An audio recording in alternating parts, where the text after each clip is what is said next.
Bienvenue à Prague.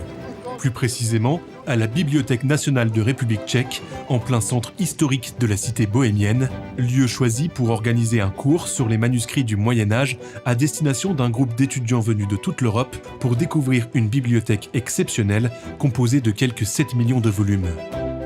Ce séminaire a été imaginé conjointement par des enseignants-chercheurs paléographes tchèques, allemands et français, dont Dominique Stutzmann, directeur de recherche au CNRS, expert en paléographie numérique, alliant intelligence artificielle et sciences humaines pour étudier l'évolution des écritures médiévales.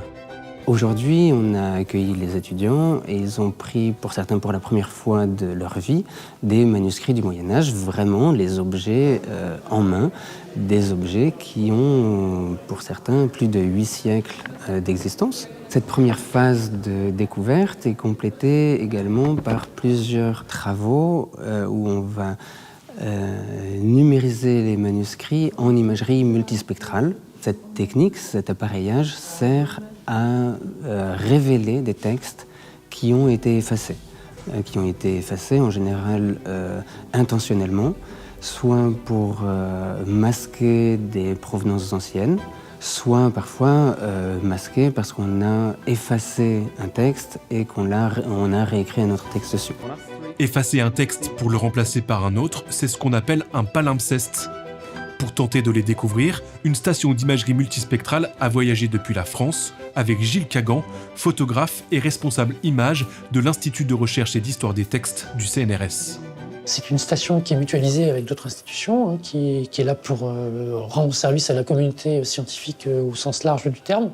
Donc un dos numérique de très grande qualité, on va dire, au niveau de la résolution, adapté donc à la prise de vue multispectrale. Et ensuite, on a un éclairage multibande.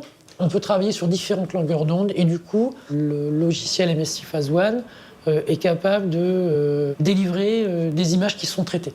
Et on peut isoler les couches qui nous intéressent, donc choisir une longueur d'onde parce qu'en fait, la luminescence de l'encre sera différente selon telle ou telle longueur d'onde. Et c'est pour ça en fait qu'on peut voir des choses qu'on ne verrait pas dans le champ du visible. En fait. Chaque groupe d'étudiants s'est vu confier 3 manuscrits choisis minutieusement par Lucie Doledjalova, spécialiste des écritures médiévales, ici à l'Université Charles de Prague. C'était une combinaison de plusieurs critères.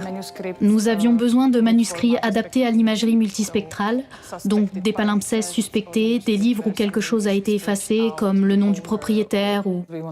Nous voulions pouvoir analyser des filigranes, mais nous voulions également des manuscrits avec des images, car nous voulions analyser les images. Au final, ils sont assez libres de choisir quels aspects ils souhaitent étudier. Des manuscrits exceptionnels, la Bibliothèque nationale de Prague n'en manque pas, comme ce manuel d'études de l'environnement monastique daté du XIIIe siècle. Ce qui est particulièrement intéressant et frappant dans ce manuscrit, c'est qu'il est complètement écrit sur un manuscrit qui avait partiellement la même fonction d'étude, mais qui était bien plus ancien, et qui est du IXe siècle. Ici, on a un très bel exemple aussi d'un endroit où ça a été gratté, mais où on arrive assez bien à lire parce que cet espace a été utilisé pour faire un dessin. Et ce qu'on voit également, c'est que, sans doute au XIXe siècle, on a utilisé des produits chimiques pour lire les textes qui étaient grattés. Ces réactifs chimiques, ils permettent de raviver l'encre pendant quelques minutes, parfois de façon relativement stable, mais au final, ils vont endommager gravement et de façon irréversible le parchemin. Un peu plus loin dans le même manuscrit, on voit que l'agent chimique bleu a causé des trous dans le parchemin. Il faut donc aviser à partir de textes grattés au Moyen-Âge, mais également endommagés par des tentatives de relecture chimique au XIXe siècle. La session de cours est donc l'occasion de numériser entièrement ou en partie ces pages via la station d'imagerie multispectrale. Mais malgré le caractère automatisé de la machine, le travail de déchiffrement des palimpsestes peut s'étendre sur de longs mois, voire des années, selon la longueur et la complexité du texte découvert. Le palimpseste ne se trouve pas que sur un feuillet, mais sur une quarantaine de feuillets. Donc là, ce qui est intéressant, c'est pas simplement de trouver le nom de l'auteur, l'origine du texte, c'est aussi de faire la transcription. C'est-à-dire que le chercheur, lui, après, avec ces photos, il va pouvoir transcrire, voir les variantes éventuellement, pour donner une lecture la plus précise qui soit de ce texte. Comme l'explique Ondřej Fuzik, conservateur à la Bibliothèque nationale de République tchèque, l'idée est de montrer aux étudiants que la numérisation peut être un atout pour la préservation des documents.